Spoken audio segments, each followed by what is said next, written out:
This episode of Cognitive Dissonance is brought to you by our patrons. You fucking rock. Be advised that this show is not for children, the faint of heart, or the easily offended. The explicit tag is there for a reason.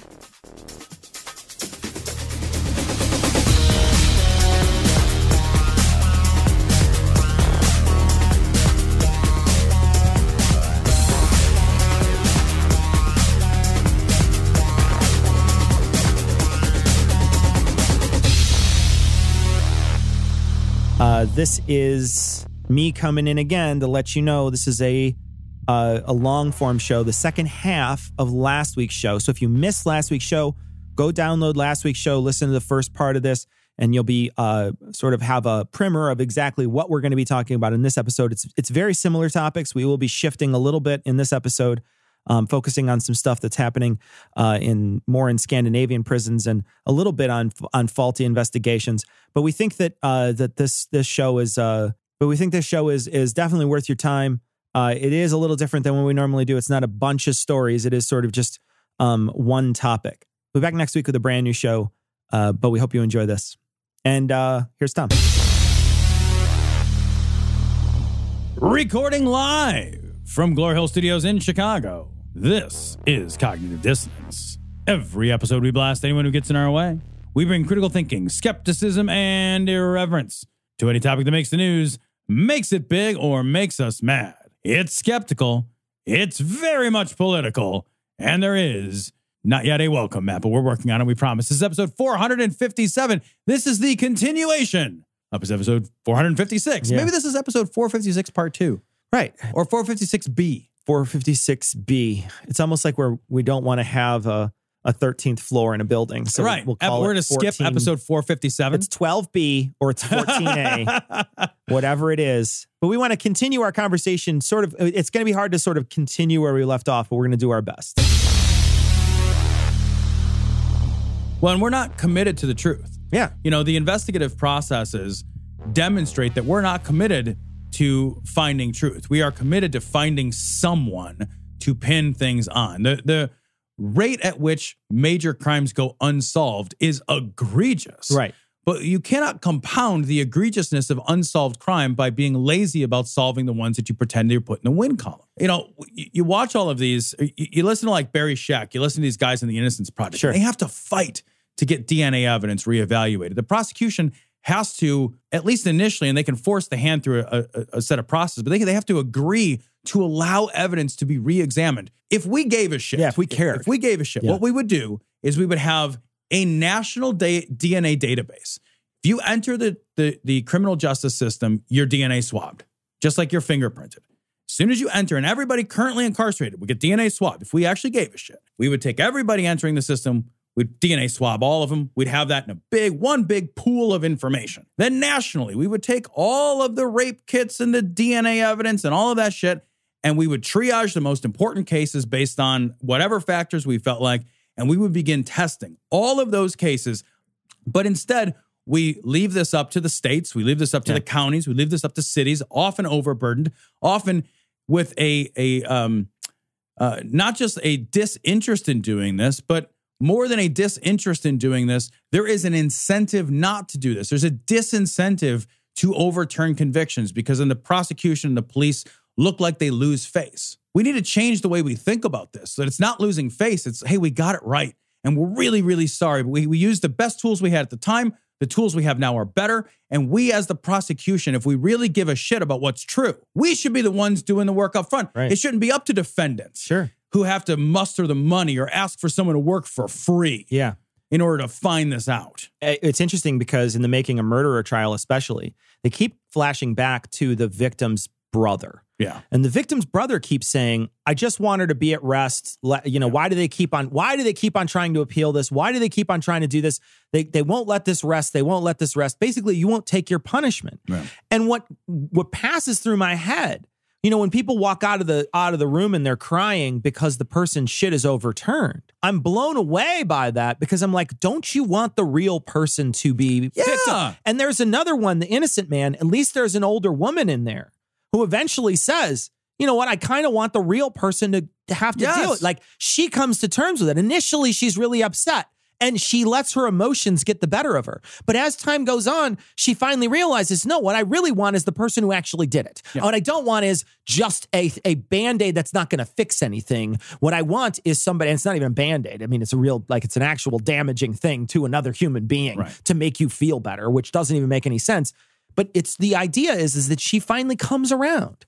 But there's this idea that, you know, like, once it's done, it's done. And I think it's a stupid way to look at it. Now, I don't want to keep on adjudicating cases forever and ever and ever, because especially, you know, once a case is adjudicated, I get it. We don't have the resources to do that forever. But I don't think we care about the truth if, like you say, you have to like petition all this other stuff. When new technology comes out that can exonerate the person, we should be paying attention to that. Yeah, and we shouldn't just use it on a go-forward basis, right?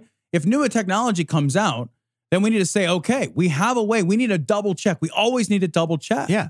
Because if we get it wrong once, right, it's such a fucking look. If they could get it wrong with someone else, they get it wrong with you and I. You know, there's a graph I'm going to put on this week's notes. It's exonerations by state, and this only goes back to 1989. But look at that graph, Tom, and you can see it sort of bows up. And look at the reason why it does that is technology, right? Right. It does that because we've figured out ways in which to make sure that people are not guilty of a crime. And you start looking at how many exonerations there are in a year. There's 177 exonerations in 2016. You know, and look at these years by it, 171, 158.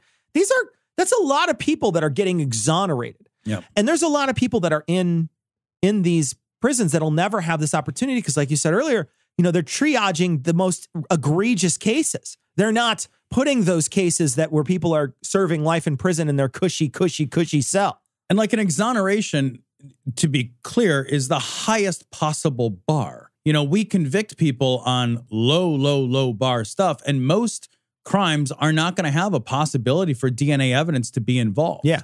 So if we get it wrong, you have to just extrapolate the littlest bit and think, like, if we get it wrong and we have DNA evidence a fraction of the time, we almost never have DNA evidence from, you know, robberies and assaults. Right. And if we get it wrong on those other cases, we're getting it wrong on many more where DNA evidence will never exonerate anyone. Yeah. So there's a tremendous number of people who cannot cross that extraordinarily high bar threshold. Yeah. I think that there's a perception in the American public, because I used to have it, so I will say, at least for me there was, that there were a lot of people who won on appeal based on bullshit procedural grounds. Somebody didn't dot some I on some form. Right. And then, you know, a murderer went out and they, you know, just raped everybody that they ever met, ever. Yeah. And so the world is terrible. They snapped their fingers like Thanos and half of us died. Right. Yeah.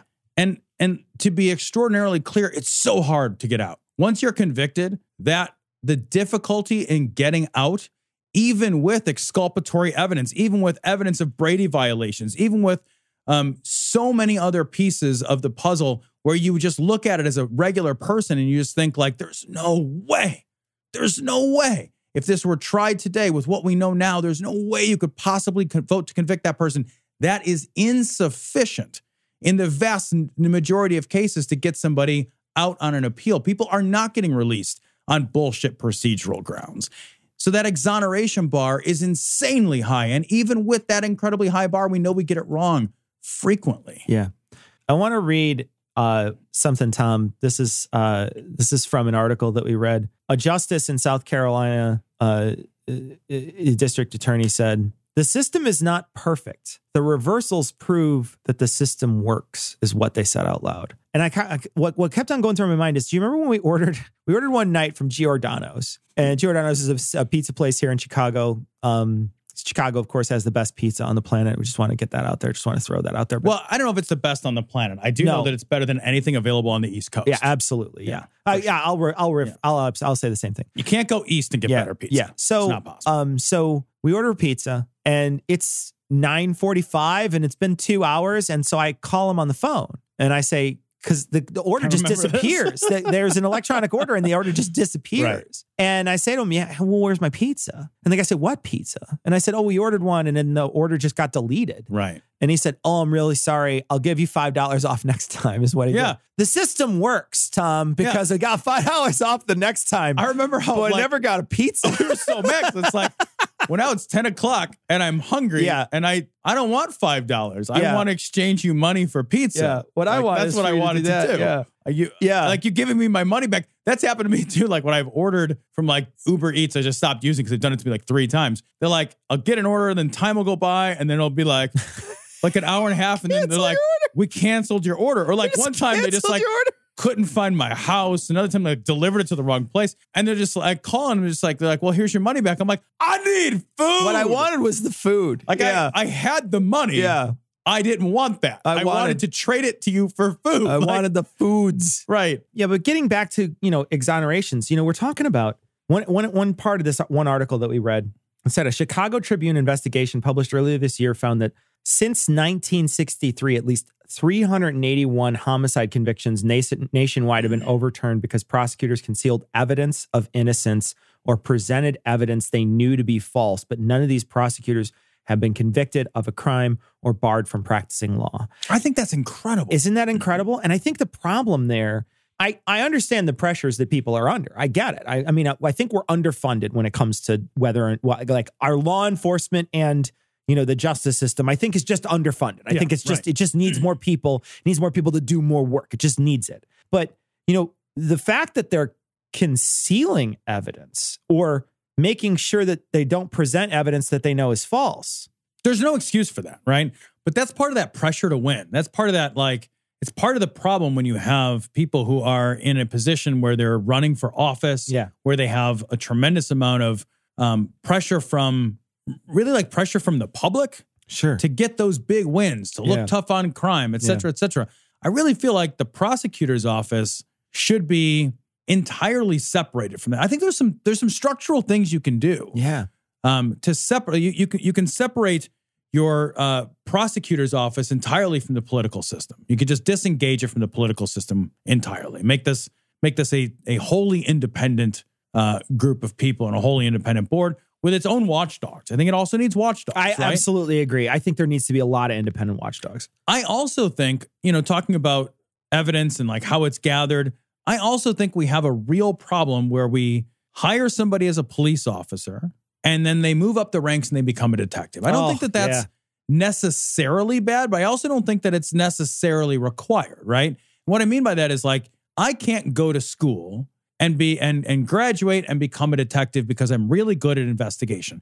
What I believe in very strongly, because I think almost all of the evidence points to the success of it, is like, as the world becomes more complicated, the need for expertise becomes more and more necessary. So what really we should have is we should have guys out on the street doing the street work, right? And we should have detectives doing investigatory work. And we should have interrogators.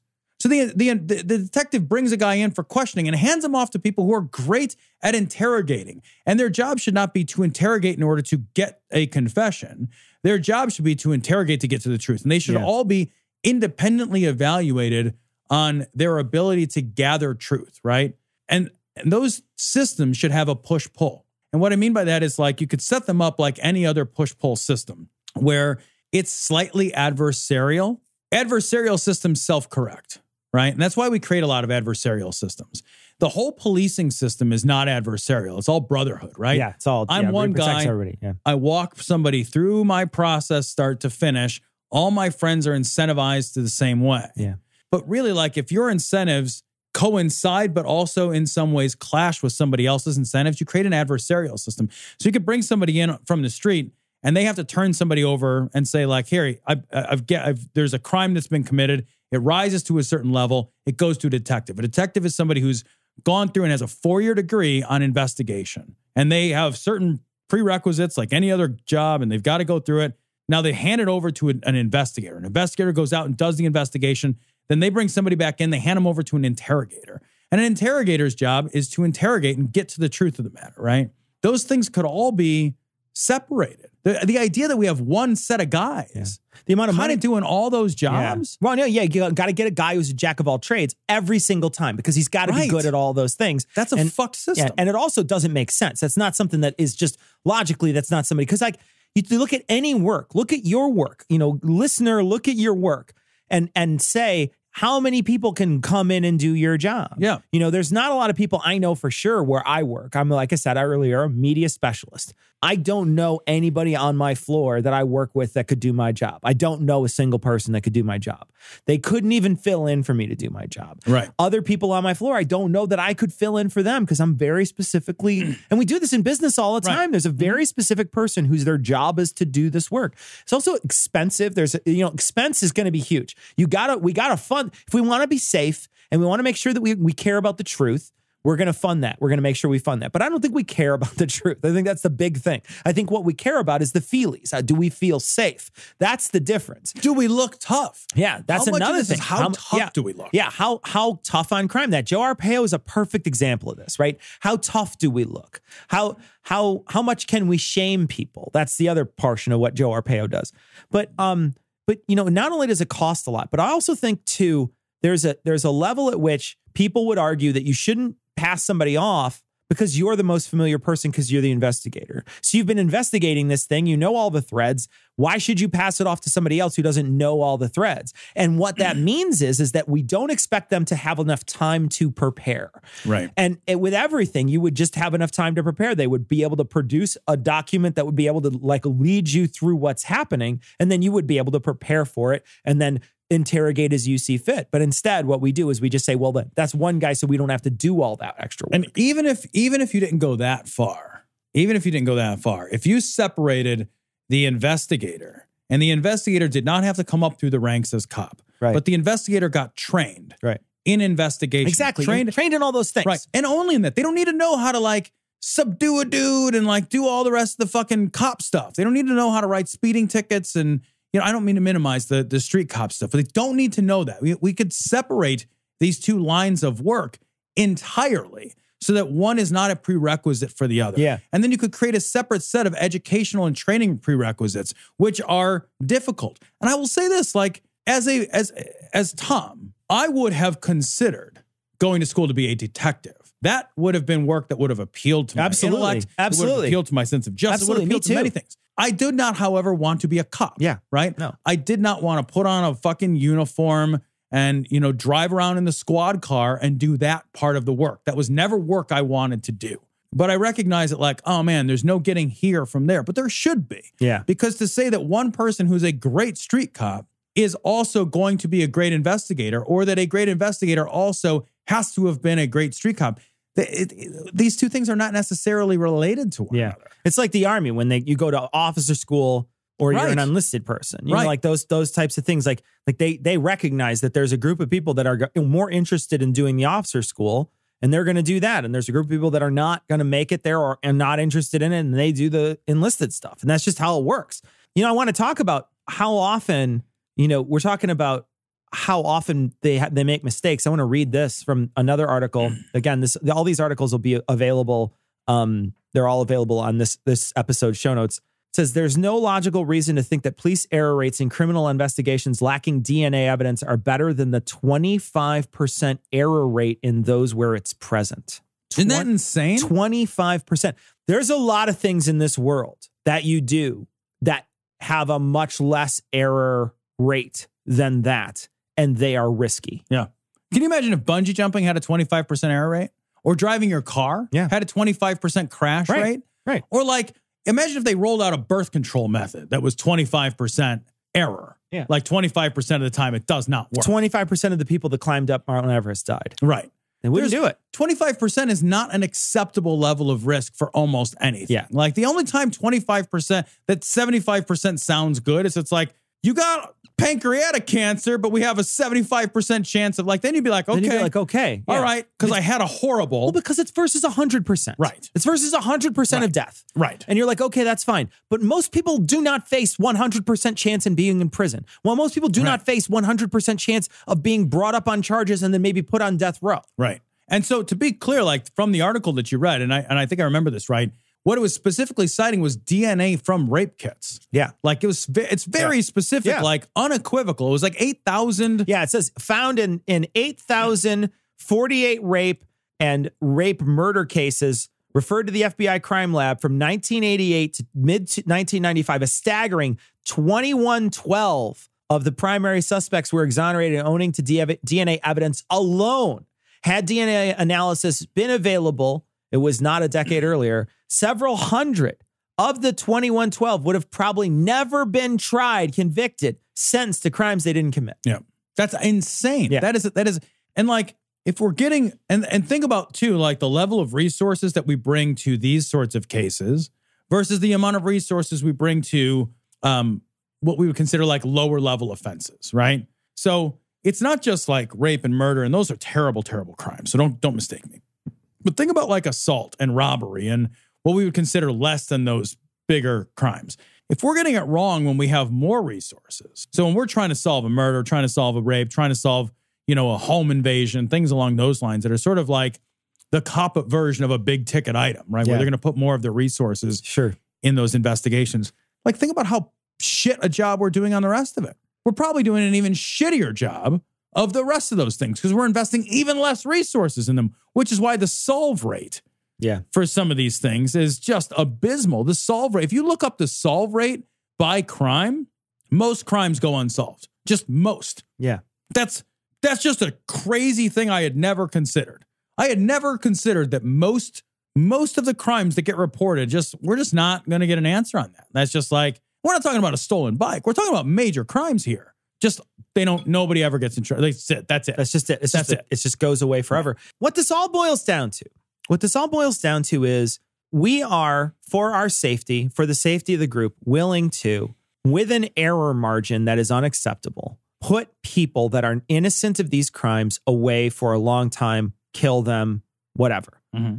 We are willing to do that for our own safety. But if most crimes go unsolved anyway, what level are we doing? Like, how many are we doing that for? Well, and what occurs to me is like, do we know this? And what we're worried about is saying, look, it's 50% of rapes go, I'm just using a number. I don't know if that's true. Yeah. 50% of rapes go unsolved. But if I am required to do real diligence and make sure, then it's going to go from 50 to 35. And I don't want to look that ineffective. Yeah.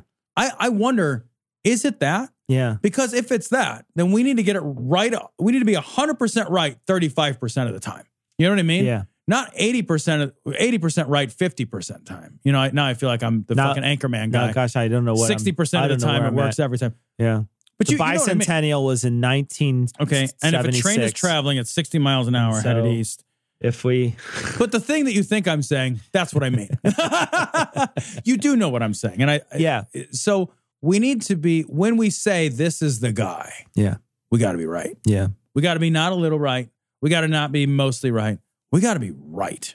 One of the reasons why I read and you maybe heard why they dig in their heels is because there's a chain reaction. If the cop is wrong and the cop knows he's wrong, that's why we're just talking about people who just like hide information and shit. The cop knows he's wrong.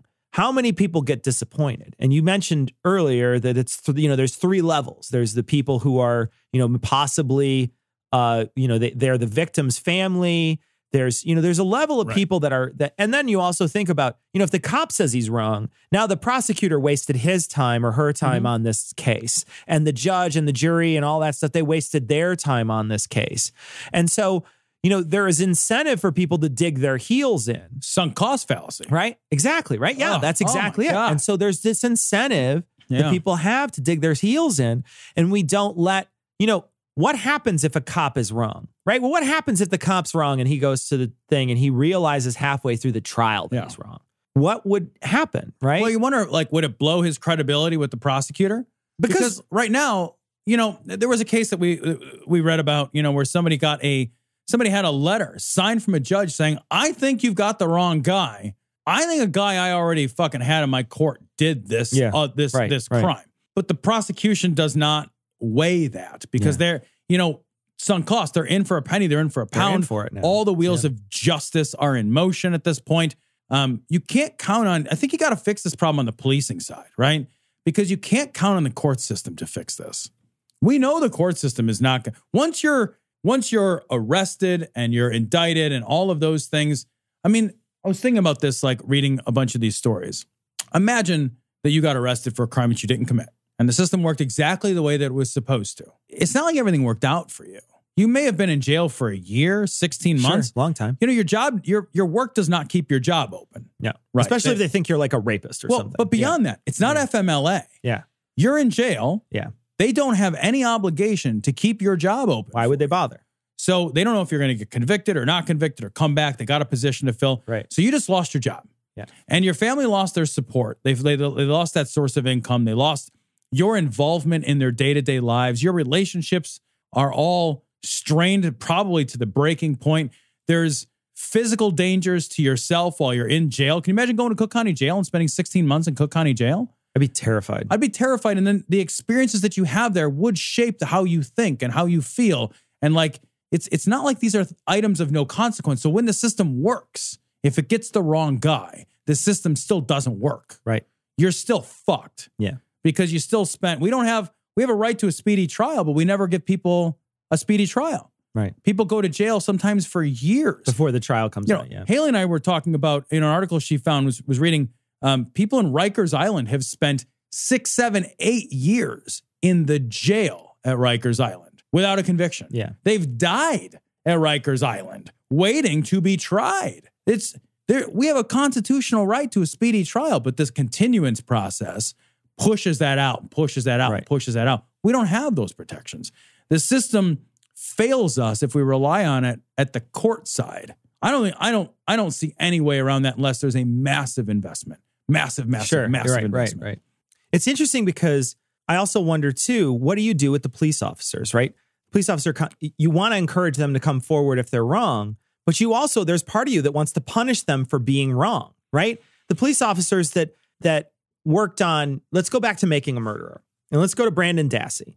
Those police officers that got him in that room and spent all that time with him and forced him to make this confession and then separated from his parents and then called in, like the prosecutor at one point allowed them to interview him and all this crazy shit. There's a bunch of crazy shit that happens with this poor kid.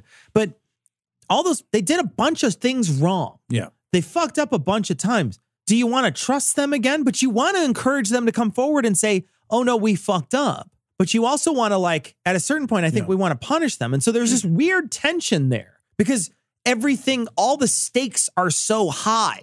The stakes are so high because you lose part of your life. That's time he never gets back. Yeah. He'll never be a 17-year-old again.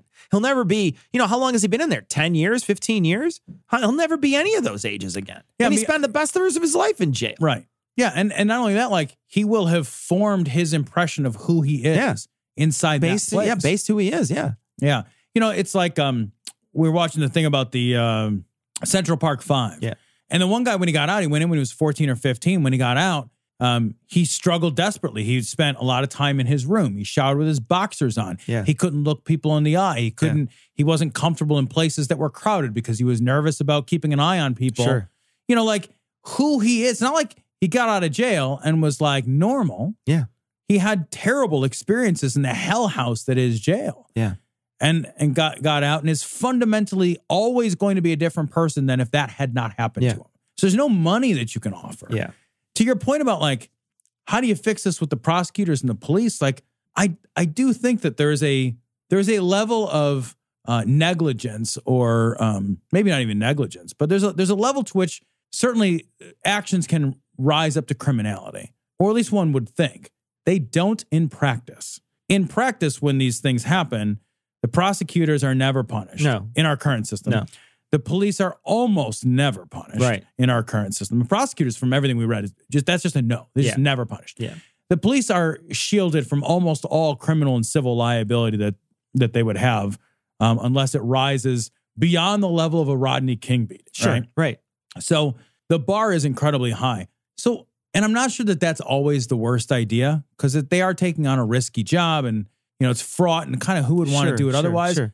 But I do think you could have a system where it's like, look, certain things are beyond the pale. You can't do. Brady violations, you can't do, right? Like hiding evidence that's exculpatory. I can't believe that happens. Yeah, I don't understand how, when that happens, it's not automatically a retrial. Right. What's amazing to me is how hard it is to get a retrial.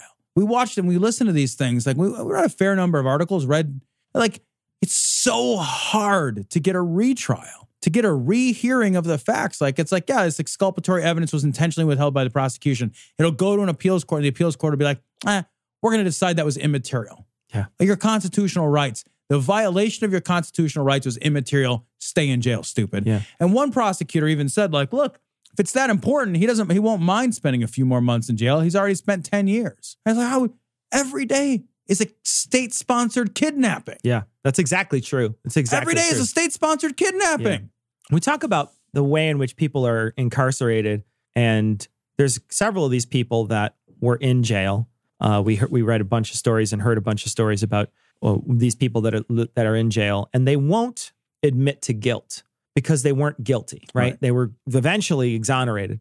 And that slows down their actual chance to get out of jail, because parole hearings themselves are the things that we require those people to feel sorry for the crime that they did. Right. That's express remorse. Exactly. Right? Yeah. So they have to be remorseful for the thing that they did.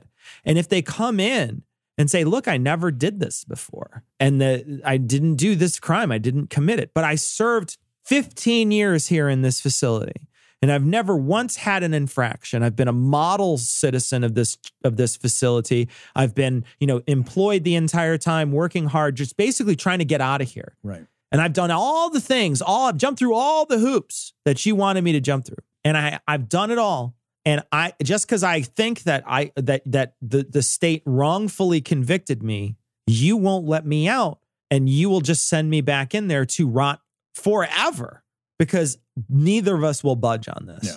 And that's a stupid system that we have. I feel like we should stop wondering about whether or not, like if somebody says that they're innocent of the crime, look, we're going to pay attention to them when they leave anyway. It's a parole hearing.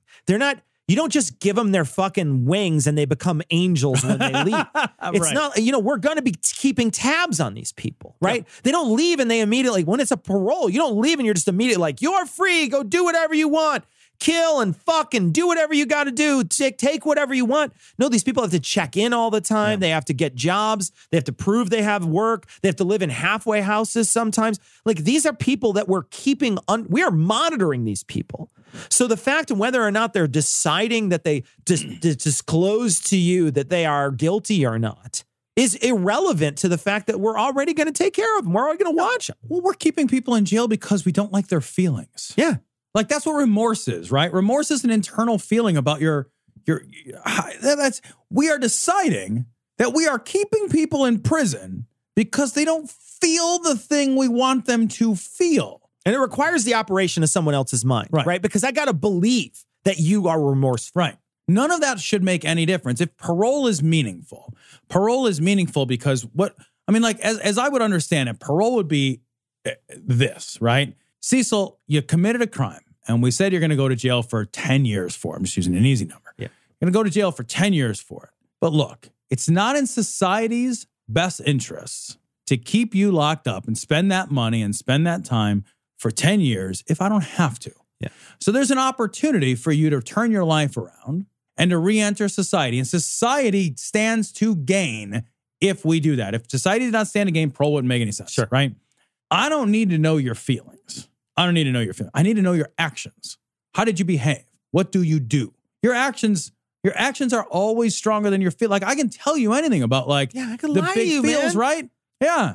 I can tell you anything about how I feel. It doesn't matter. All that makes any difference, the only way to evaluate what somebody is to look at their actions. Because I got to say, I don't give a shit if they feel sorry and then they go out and they do something else. I don't give a shit if they didn't feel sorry and they go out and do something. You know what I mean? All I care about are your actions. Yeah. That's it. It's the only way to know what somebody is capable of doing and willing to do. Sure. What do they demonstrate with their fucking body? Right. It's a very different system in other parts of the world. And we touched on this a little, but I'd like to touch on it a little more. Like I talked about earlier, the countries in Scandinavia have a very different approach to the way in which they handle incarcerated people. And I watched a documentary that I found on YouTube. I was just doing some searches, and I just like a 20 or 30 minute documentary. And it was subtitled because the people were from, I want to say it was Norway or Finland or something like that. Okay. And they took there's a guy who was like a superintendent of Attica in New York, right? So the prison or whatever, their jail, I don't know if it's a jail or a prison. I don't know what the distinction is. They took him overseas. They paid for him to come over and walk through 4 of their facilities to take a look at it. Now, this is a guy who was like a warden or a superintendent of one of these big places where we keep incarcerated people in the States. And one of the things that he said, which was really telling, was these people, I don't need to give these people rights because they did something to be here, right? And so at one point they go into a cell in Sweden or whatever, and it looks a lot like a cell here, except for the people had like a TV or whatever. It looked like a little more, but it really did look like a cell. I mean, they had a window, but it was clearly like, it was a bigger window, much bigger window than we might have here. But it was a super window. But it was I'm sure it was a fucking super thick window, whatever. And they had a tree outside, and it was a concrete fucking block room. There wasn't anything special. It just had a bed, and there was a little bit of amenities in there, but that was it. And they asked the warden, one of the guys who's there says, what would you do to search this cell? And the warden says, well, first things I'd do is I'd take that bed mattress and I'd flip it on the ground. And then I would work my way around the room. And I would touch everything that could move, and I would look at it, and I would throw it on the box spring there. And I would throw it and take it and throw it on the box spring until I got all the way around the entire room. And then I would have a giant pile of their belongings in the box spring, and then the mattress would be on the ground. And then I would call them back in. And the officer there, the guy who's the guard, says, you wouldn't put their stuff back where you found it? And the warden says to them, very telling, I think, I didn't do anything to get them here. They did all the things to get them here. So no, I wouldn't. Yes, it doesn't matter how I treat them. It doesn't matter how I'm treating them. It doesn't matter whether or not I treat them poorly. What matters is that they did all the things to deserve that. And what we think when we think about crime, we think about a single moment that defines the rest of your existence, right? So crime, when we think about it, is like that person is a murderer. That person is a rapist. That person is an armed robber. That's one moment of their life that now thus defines the rest of their life. And that's how we treat them when they come into prison. This person is an armed robber. That's what they were. But we never pay attention to any part of their life leading up to that and how they were formed, right? We don't talk about societal ills, the things that might push someone to do something bad. Maybe they didn't grow up without a father. Maybe they grew up without a family, some sort of family figure that could help them. Maybe they grew up without a support system. Maybe maybe society had something to do with that. Right. But instead, what we say is, that one thing now defines you. And that means that we can treat you however you want because of that one moment in your life. And I feel like when you look at the Scandinavian system, their guards, they're not guards. Their guards aren't people who can just swing a stick real hard and push somebody back into a cell and zip tie somebody's hands and throw a bag over their head if they're spitting, right? That's not what they are. They can do that stuff, but they're also their social worker, right? They're the person who helps them reintegrate into society. So they're a person they can go to at all times to help them with any problems that they're currently having. It's a totally different system over there. They just think about it in a totally different way. It's not this guy's here to watch you. It's this guy's here to help you.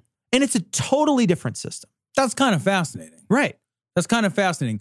I confess that when I was thinking about these issues, I was thinking I think that there are some moments.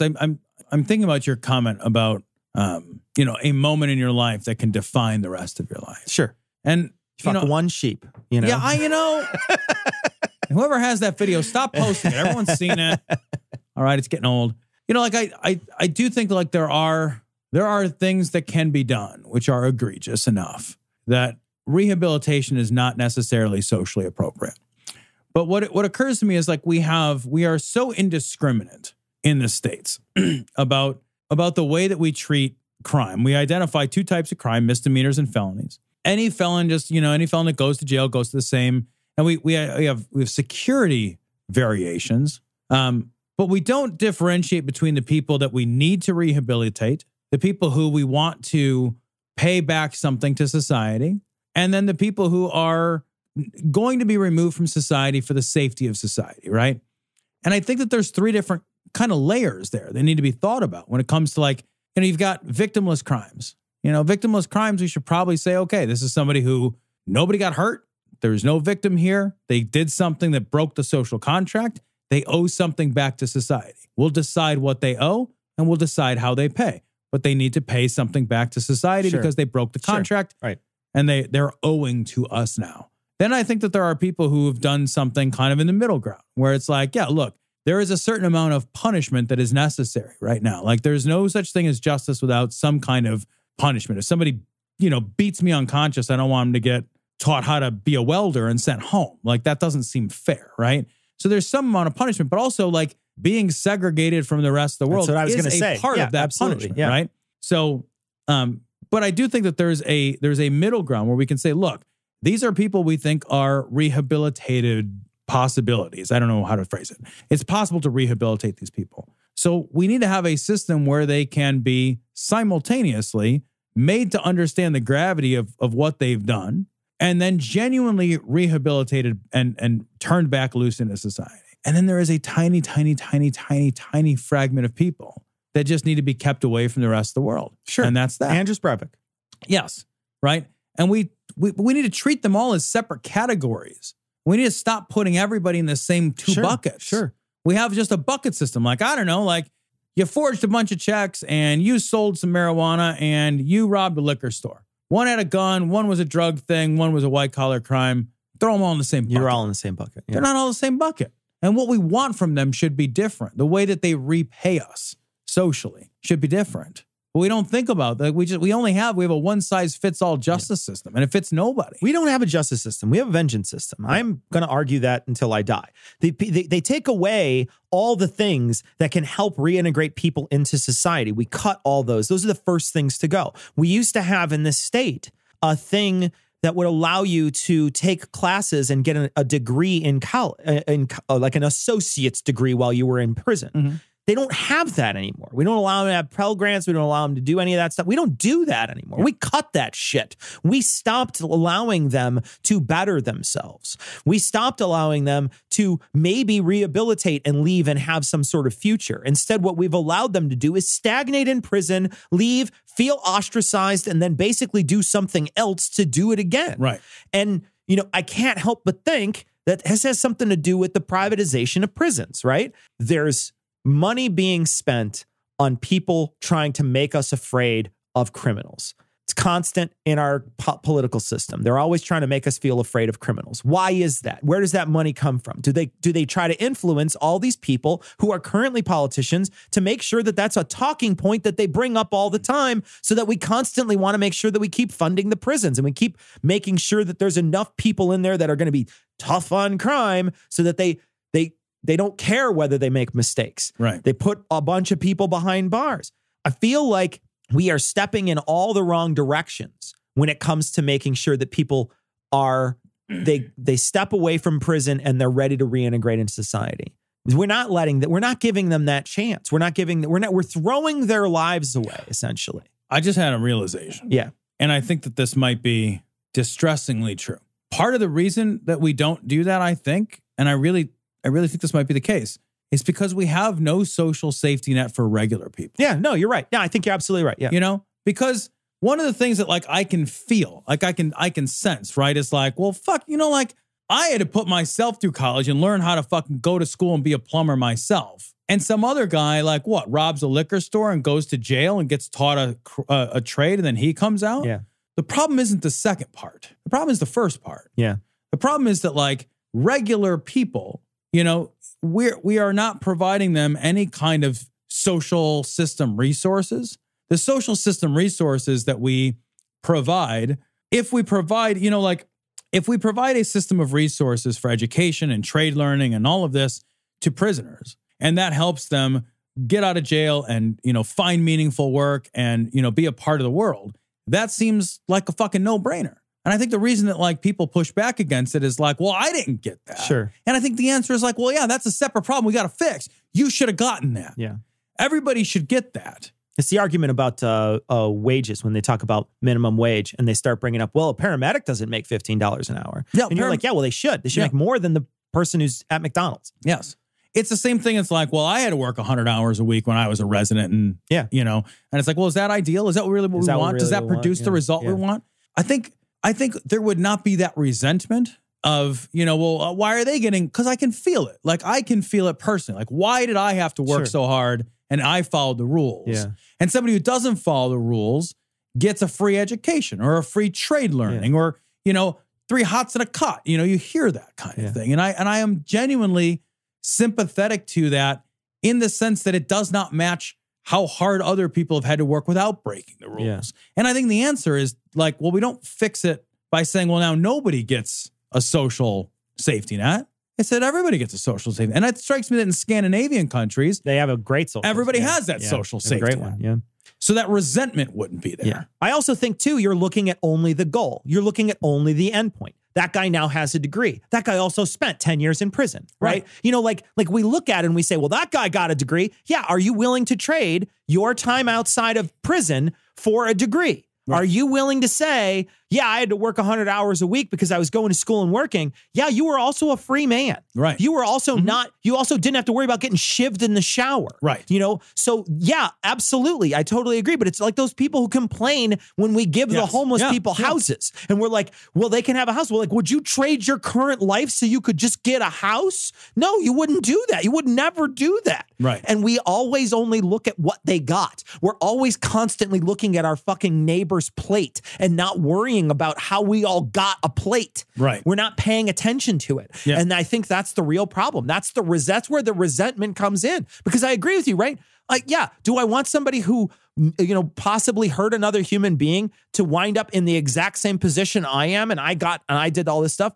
No, I don't. I do want them to be punished, but I think that time away from society is the punishment. We got to pay attention to that. We got to look at that. Yeah, right. But I get it. Like, I'm just saying, like, I get that, like, if it feels like a sort of boarding school. Right. You know what I mean? Sure. Then there's going to be that natural resentment where no progress will be made. So I think the way to begin fixing that is to be like, you know what? Let's make sure everybody has an education. Yeah. Let's make sure everybody learns a trade. Everybody. And then, like, yeah, well, it wouldn't even be controversial then. Like, oh, Tom went to jail and learned a trade. It's like, well, everybody learns a trade. Yeah.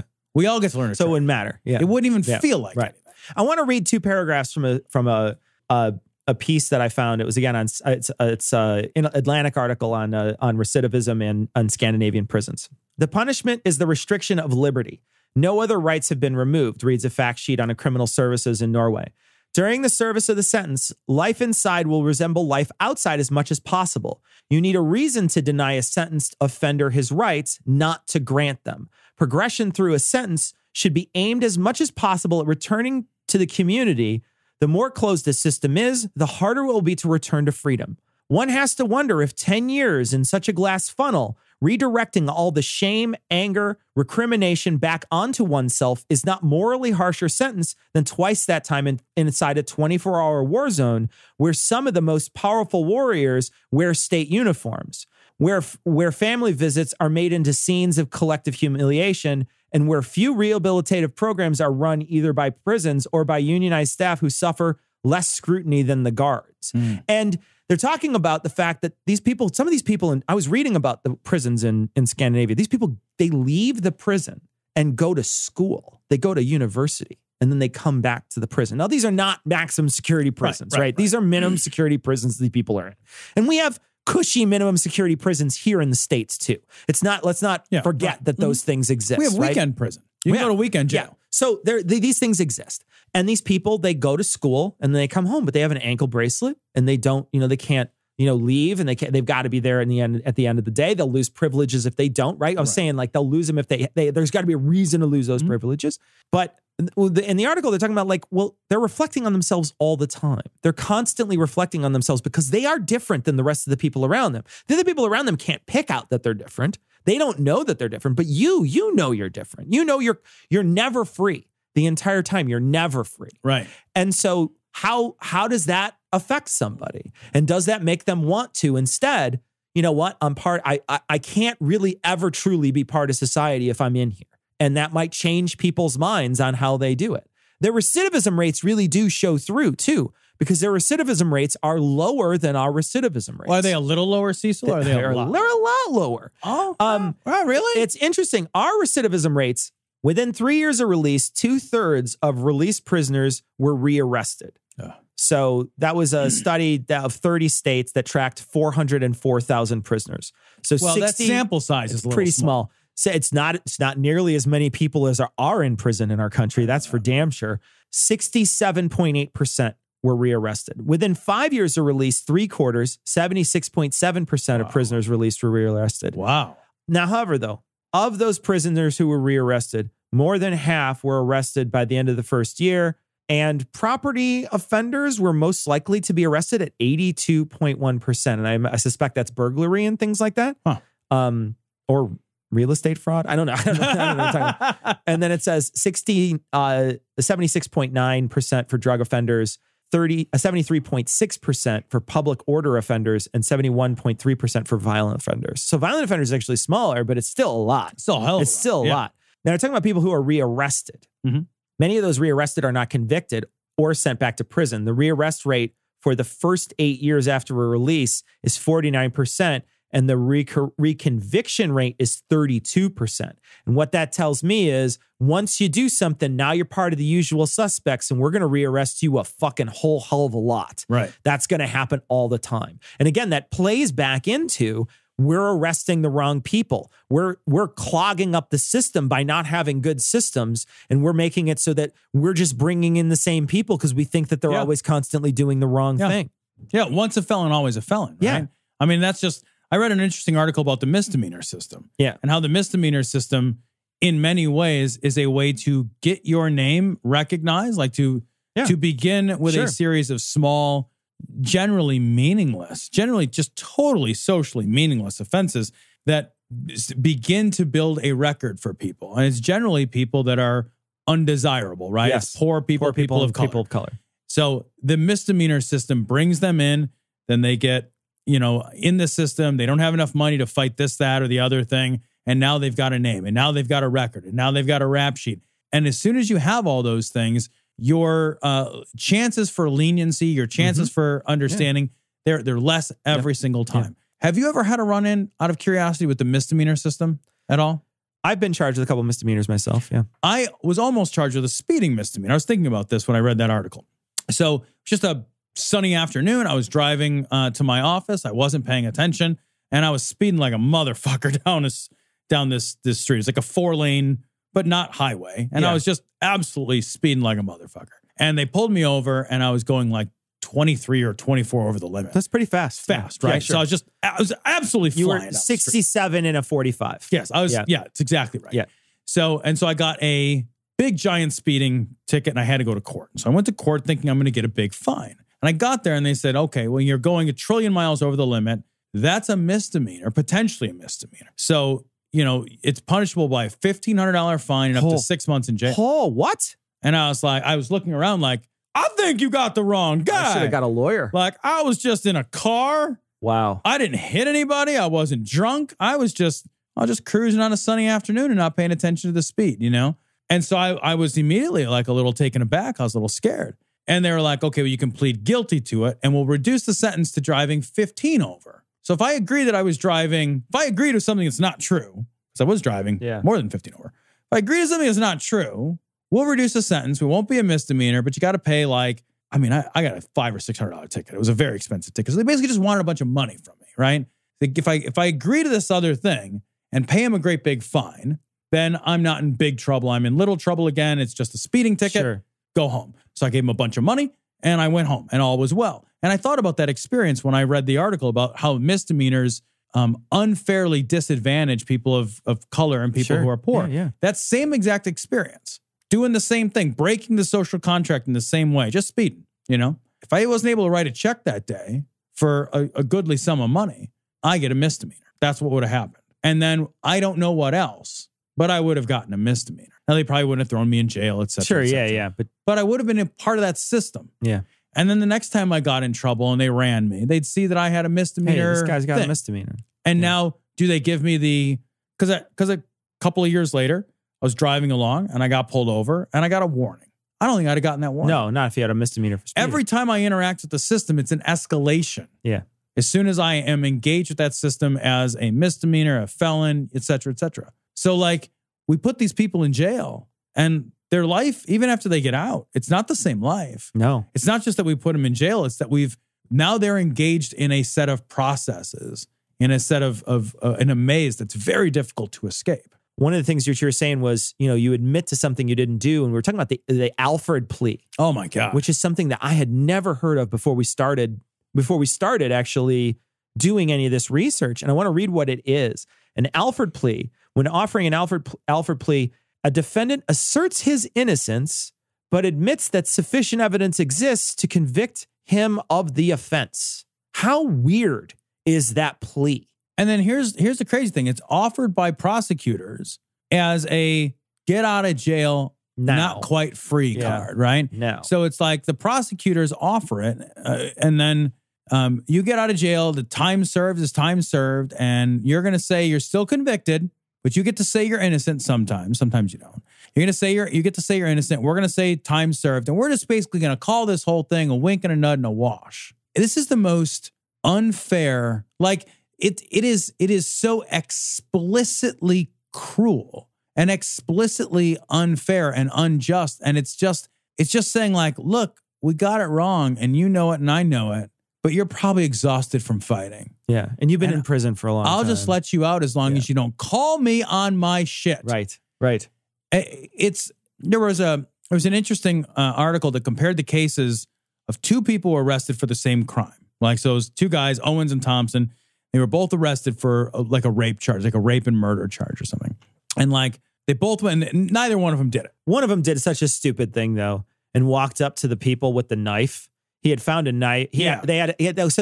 This happens sometimes too, where the police put out a reward, and their reward is for a little bit of money, and someone will say, oh, well, I can maybe trick the police into thinking I know something about this, maybe give them a piece, an item or something like that. And then I can get away with a lot of money. Right. And then who cares what happens in this particular case? And they said they were looking for a knife. There was $1,000 reward. And he walked up with a knife, I think his own knife. I know. And he's like, yeah, I found this on the ground last night. It's a switchblade. And there was a little bit of blood on it. And then basically he got charged with it. And then he panicked after he got charged and he fingered an ex-friend of his. Yeah. And those are the two guys, Owen and Thompson. Right. Yeah. So these guys, they didn't do it. Yeah. They DNA exonerates them, right? So but even after that, the prosecutor is like, look, we can go to court and do a retrial. Maybe you win, maybe you don't. Yeah. If you don't, you go back to jail. Yeah. Or I'll let you have this Alford plea. I still keep my conviction. You're still a convicted felon. You still, when you fill out a job application, it says, have you ever been convicted of a felony? Yep, I'm a the felon. answer is yes for you. I'm a felon. Absolutely. But you get out today. Yeah. You get out now. It's an enticement to accept an untruth. It's an enticement to accept an explicitly unjust sentence for an innocent person. And if they take it, which I would not blame anybody for doing. No, it's because you're in prison for a long time, especially these guys. And you already don't trust the system, right? Because the system you were already innocent once and got fucked. Yeah. So the idea that you're still the same amount of innocent, re-engaging the same criminal justice system, but now with 10 years behind you in jail where you look even less innocent. But what they don't get to do is sue the state for wrongful. You don't get any of the extras. You don't get any. And you're not a free man in the right way. No. You're not free Still in the a felon. sense. Yeah, you're still like eating the shit of a felon. Maybe you can't vote. You can't go to Canada. You can't you have to register as a sex offender if you were a sex offender. You have to do all those things. All that shit follows you, and you didn't do shit, and the prosecutor knows it, and that's the only way that they would give you this plea. Yeah. The only reason they give you that plea is because they fucking know. They fucking know, and they don't want what they don't want on their record. It's a cover your ass. It's covering your own ass. It's what they don't want on their record, and they allow it. They allow them to make this plea and get essentially walk out of jail. But like you said, with the baggage of being that guy. And we were reading this story, and the one guy, the prosecutors play games. They oppose bail. So all the evidence coming up to the retrial. So the retrial is an opportunity to re-adjudicate the issue of bail. They oppose bail. They keep people in jail as long as possible. They push the trial out as long as possible to keep that person in jail and suffering. Yep. Every day in jail is a state-sponsored kidnapping. It is suffering. They keep them in suffering. They keep them in wondering. They push that envelope with that plea hanging over their head. Just go ahead and sign. Say yes that you were come on, just say yes. Person. Yeah. Say yes, and you're out tomorrow. Yeah. You could end this tomorrow as long as you just are willing to let go of that principle of your own innocence. And then these guys, they get all the way to the point, and then the prosecutors, we're going to go ahead and decline to prosecute.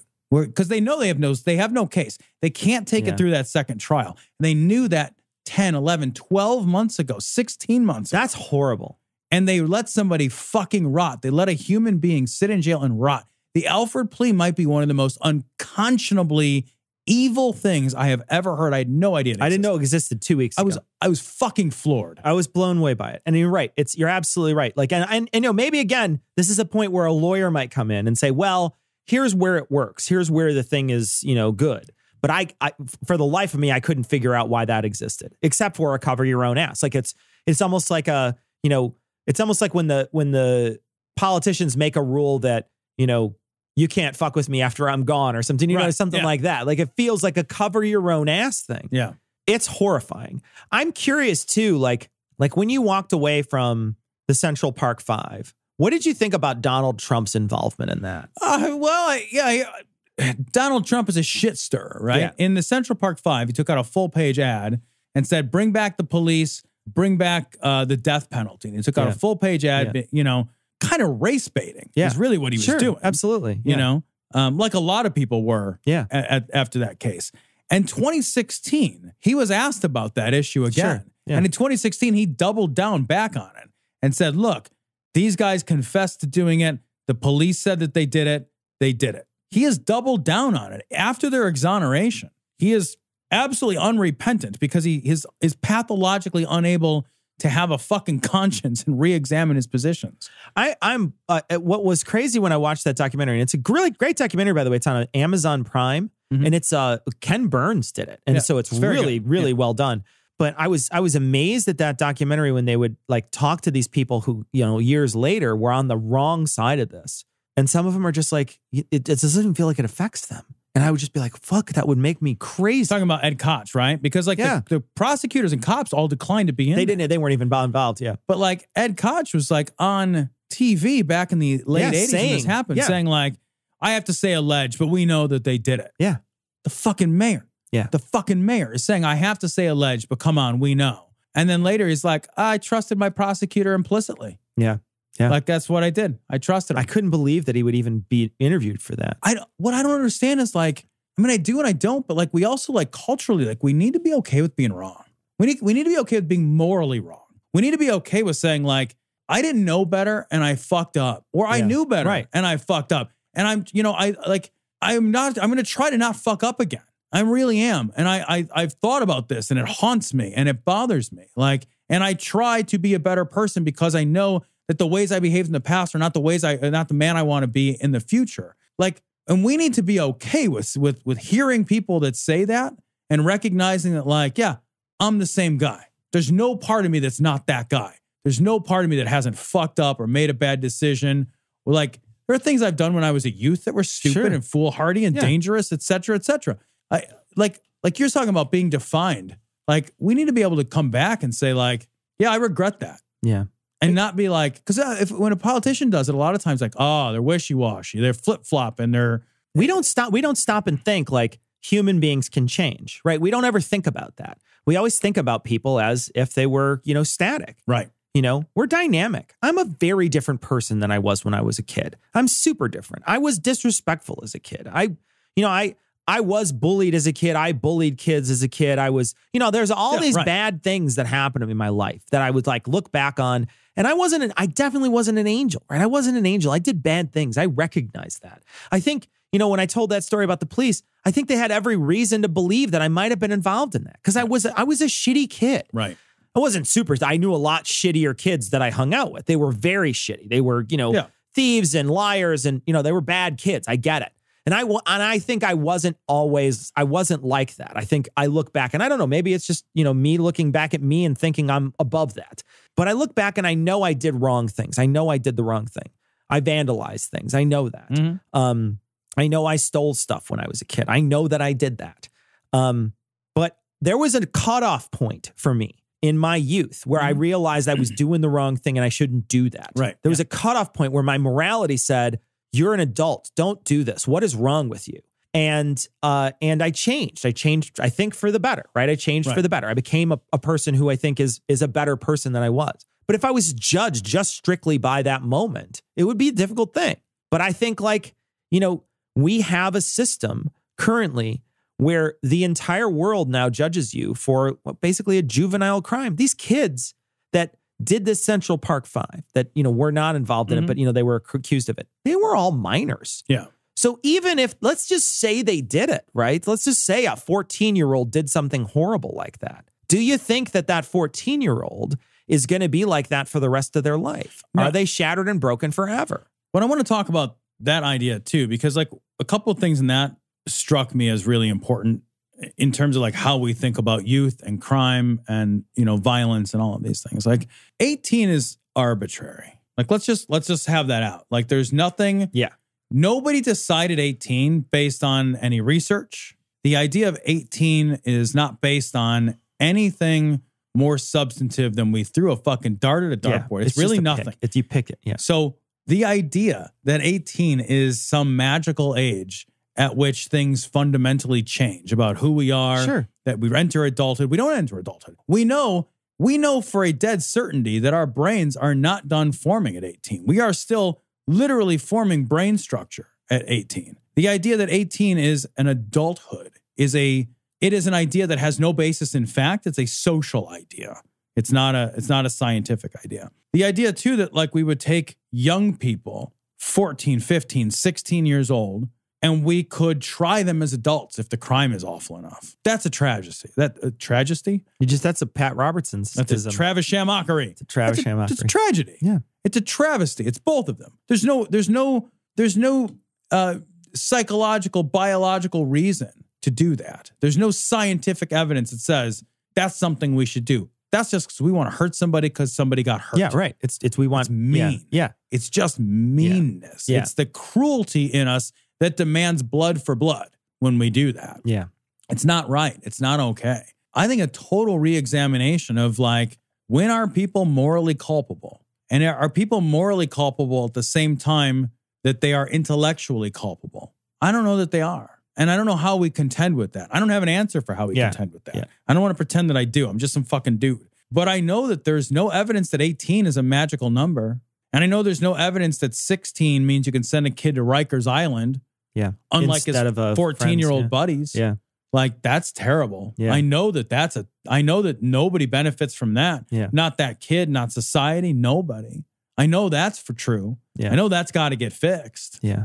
The one thing that we forget is that, you know, when we talk about these people that have been in jail for a long time that are, you know, false convictions, we forget about the pain that they experienced in jail, like the stuff that they did that happened. We think about the time that they lost. That's something that I think we all kind of figure out. But we sometimes forget about how tough it is to even be there. And I was reading a story about a guy who he was accused of killing a child. And when he went to jail, people wanted to beat him up and hurt him. And he said he got his skull fractured because somebody threw a bunch of batteries in a sock and beat the shit out of him with it.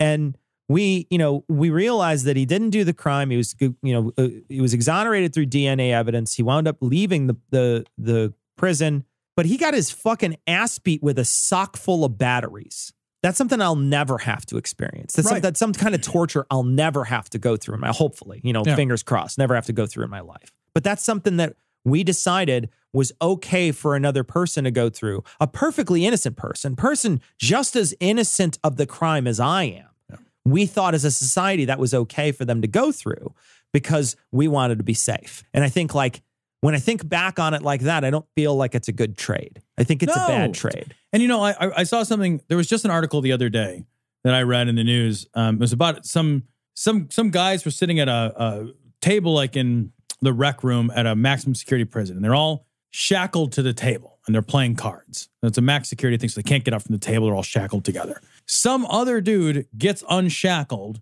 gets a 7-inch shiv from his cell, and runs over and stabs the fuck out of these 4 dudes. There's video of it. Stabs the fuck out of these 4 dudes. And it doesn't kill anyone, but stabs one dude 32 times. Jesus Christ. Stabs a guard. Just stabbing McGee. Stabbing everywhere. Yeah. And I was reading the story, and one of the things that jumped out off the page was that most of the time, if somebody is serving a life sentence, they are not prosecuted for the crimes they commit in jail. So this guy attempted to murder 4 people. And if the video hadn't surfaced and hadn't gained some attention, he would not have been charged. I had no idea about this. Maybe this is common knowledge for everybody else. I had no idea. He would not have been charged because he's already in jail. So what happens in jail stays in jail. Jesus Christ. Which means that we implicitly look at the people in jail and we say, your lives, even when you're subject to all the same depredations that we condemn on the outside, If you're assaulted, if you're raped, if you're, whatever on the inside, it doesn't count. It just doesn't count. And so, like, you put the wrong guy. First of all, I think that's wrong, right? I think that's just patently wrong. But think about how much worse it is if you're the wrong guy in jail.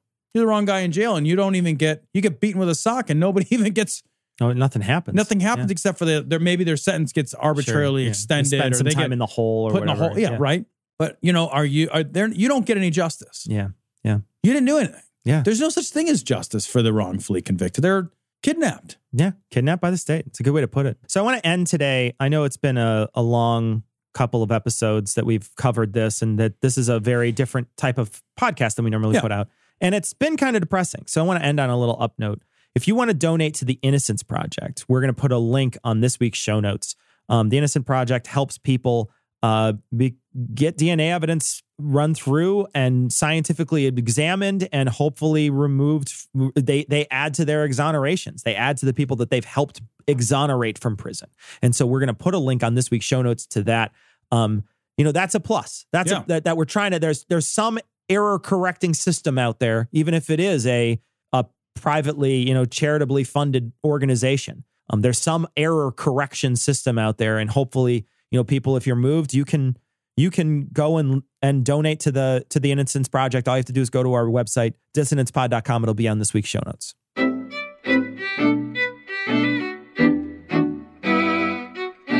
So we did not do any email last week or this week. We had recorded all this in one sort of big sitting.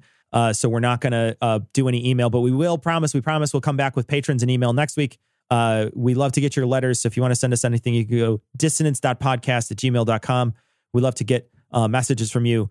But we will be reading all our email within the next, between now and the next time we record. But we're going to leave you now, like we always do, with the Skeptic's Creed. Credulity is not a virtue. It's fortune cookie cutter, mommy issue, hypno-Babylon bullshit.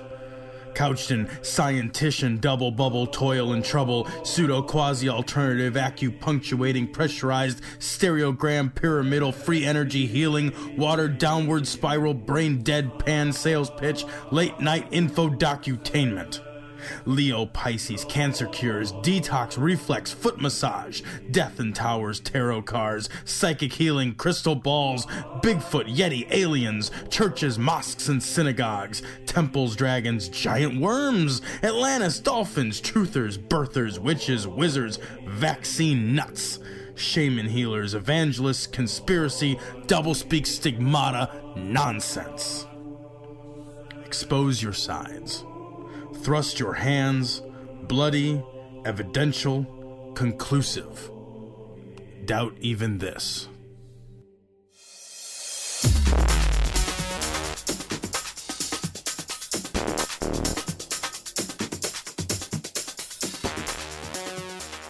The opinions and information provided on this podcast are intended for entertainment purposes only.